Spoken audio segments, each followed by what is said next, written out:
এসে বান্দাদেরকে ডাকতেই থাকেন, ইয়া বাগিয়াল খাইর আকবিল ওয়া ইয়া বাগিয়া শাররা আকসির ওয়ালিল্লাহি তাকাউ মিনান নার। আসমানের দরজা খোলা, বেহেশতের দরজা খোলা, জান্নাত জাহান্নামের দরজা বন্ধ।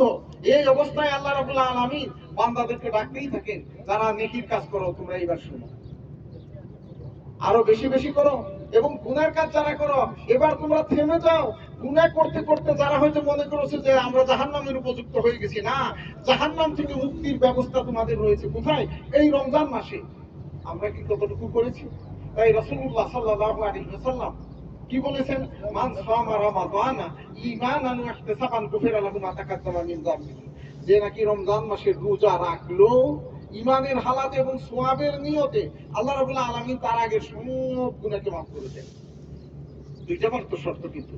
এক নম্বর ঈমানদার, বেঈমানের রোজা আল্লাহ কখনো কবুল করেন না। দুই নম্বর হলো সওয়াবের নিয়ত থাকতে হবে। আপনি ঈমানের হালাতে রোজা রাখলেন কিন্তু সওয়াবের নিয়তে নয়। সবাই একত্র খাওয়া দাওয়া করে, আপনি যদি রোজা রাখেন না রাখেন, তাহলে আপনাকে হয়তো উল্টা সিধা কিছু বলবে, কেউ বদনাম করবে। মান ইজ্জত বাঁচানোর জন্য রাখলেন কিন্তু সেখানে সওয়াবের নিয়ত নয়। সওয়াবের নিয়ত না থাকলে কিন্তু সেই রোজা আপনার কোনো কাজে আসবে না।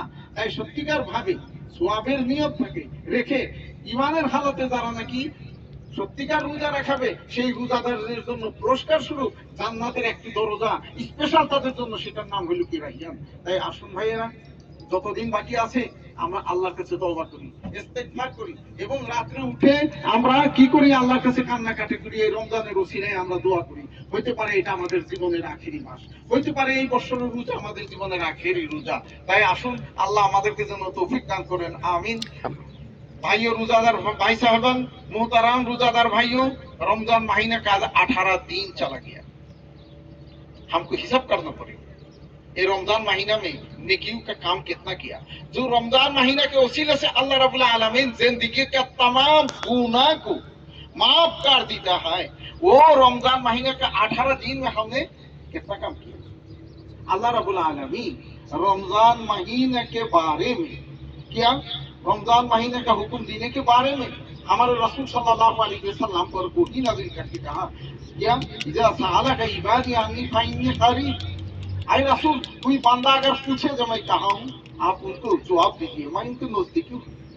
मुजीब दावत दाई, कोई बंदा अगर मुझको पुकारे तो, मेरे पास कोई दरखास्त करे तो मैं उसको दरखास्त मंजूर करता हूँ। इसलिए बंदा को चाहिए मैं जब उनको कोई हुक्म देता हूँ, मेरा हुक्म को फरमा कि हुक्म को तामील करे। इसका माना है कि अल्लाह रब्बुल आलमीन के हुक्म का फरमाबरदारी करना। और रसूलुल्लाह सल्लल्लाहु अलैहि वसल्लम ने फरमाया, रमजान महीने का शुरू होने के साथ साथ, रमजान महीने का हर दिन सूरज गुरूब होने के साथ साथ अल्लाह रब्बुल आलमीन दुनिया के आसमान में नाजिल होकर बंदू को पुकारते ही, या बागियल खैर अकबिल व या बागिया शर्र अक्सिर वलिल्लाहि ताकाउ मिनान नास। अरे नेकी करने वाला ज्यादा नेकी करो, और गुनाह करने वाला अभी रुक जाओ। गुनाह करते करते तुम्हारे में से जो लोग जहन्नम